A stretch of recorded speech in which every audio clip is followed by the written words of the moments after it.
ఈ రోజు ఆ వేర్పాటువాద భావజాలం నుంచి విముక్తి పొందింది. కశ్మీర్ లో ఈ రోజు ఆర్టికల్ 370 లేదు, స్వయం ప్రతిపత్తి ఈ దేశంలో అంతర్గత భాగమని ఆర్టికల్ 370 తీసేసిన వెంటనే మనం డైరెక్ట్ గా అన్ని దేశాలకు చెప్పేశాం.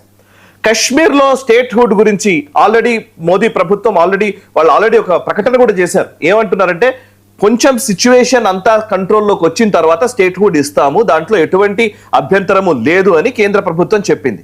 కానీ కావాలని పార్లమెంట్ సెషన్స్ కి ముందు, అది కూడా పీఓజేకేలో ఆందోళనలు జరుగుతున్న టైంలో, పీఓజేకేలో పాకిస్తాన్ ప్రభుత్వానికి వ్యతిరేకంగా ఉద్యమాలు జరుగుతున్న టైంలో ఇక్కడ కశ్మీర్ మళ్ళీ వేర్పాటువాదాన్ని తీసుకొచ్చి కశ్మీర్ లో ఈ మిర్వాయిజ్ లాంటి వాడిని ఇప్పుడు స్టేట్ షేర్ చేయించుకొని వాళ్ళతో నిరసనలు తెలపడం దేనికి సంకేతం?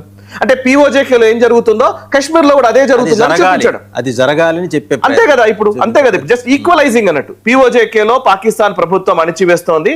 సో ఇప్పుడు ఇక్కడ ఈవెన్ కశ్మీర్ లో ఉన్న వాళ్ళు కూడా ఇప్పుడు అంతర్జాతీయ పత్రికలు ఎలా రాస్తాయి, పీఓజేకేలో అటు కశ్మీర్ లో రెండు రాష్ట్రాల్లో కూడా ఇది నడుస్తుంది రాస్తాయి కదా, రాయిస్తారు. అక్కడే కదా మనం ఫెయిల్ అవుతూ వస్తున్నది, నెరేటివ్ బిల్డింగ్ లో మనం ఫెయిల్ అవుతూ వస్తున్నాం. లేదు, ఈసారి అలా చేయనివ్వరు.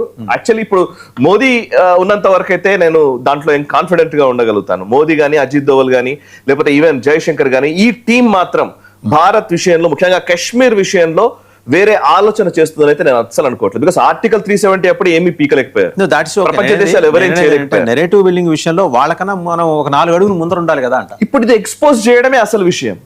నా పాయింట్ ఏంటంటే ఇది అందరి బాధ్యత.